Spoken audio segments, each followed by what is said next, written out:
राधे राधे जी। कैसे हैं आप सभी लोग? आप सभी लोग स्वस्थ होंगे, कुशल मंगल होंगे। आप सभी के स्वास्थ्य और कुशल मंगल की कामना मैं ईश्वर से करती हूँ कि आप सभी लोग स्वस्थ रहें और कुशल मंगल रहें। जैसे कि आज आप सभी जानते हैं कि आज ओही अष्टमी का व्रत है। आज ओही अष्टमी का दिन है। आज का दिन बहुत ही पवित्र माना जाता है।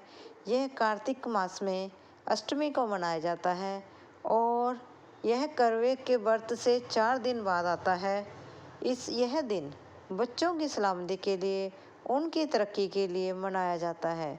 इस दिन माताएं सुबह जल्दी उठकर सारंगी खाती हैं और फिर पूरा दिन उपवास करती हैं और इस दिन सेई माता की पूजा की जाती है।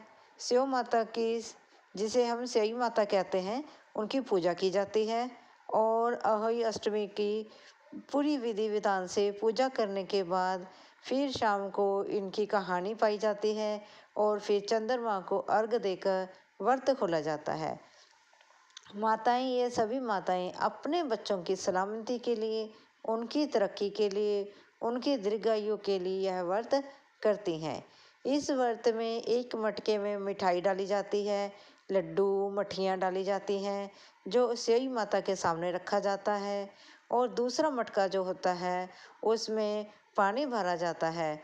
जो किसी किसी के यहाँ वह पानी वाला मटका हिंदिया निकाल कर सास को दिया जाता है या फिर उसके साथ अर्घ दी जाती है। चंद तारे को अर्घ देते हैं इसमें।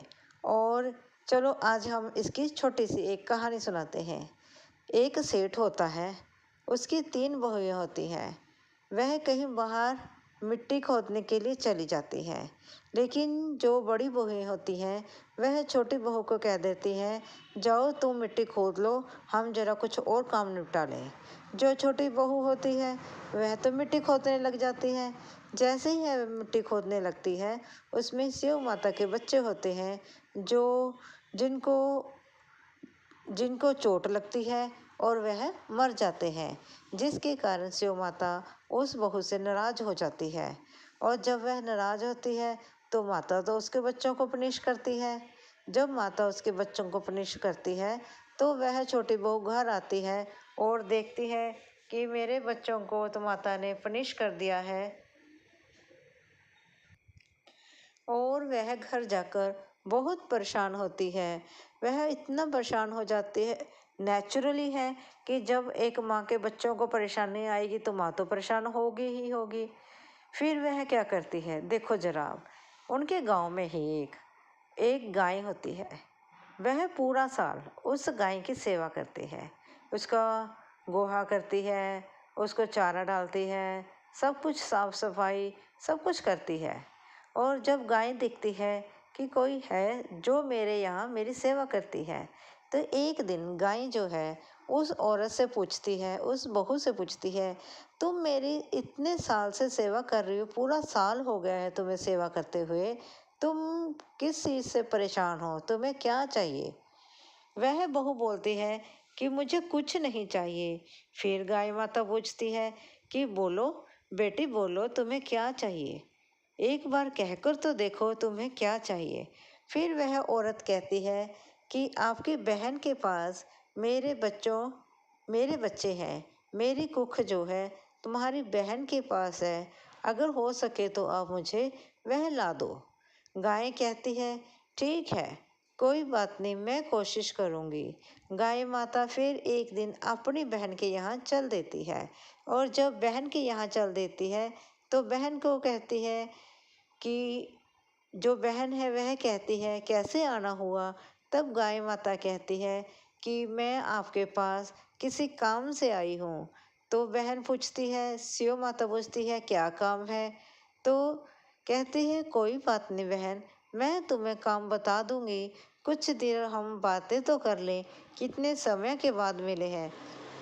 इस प्रकार से दोनों बहनें बातें करने लग जाती हैं, गाय माता और सेई माता।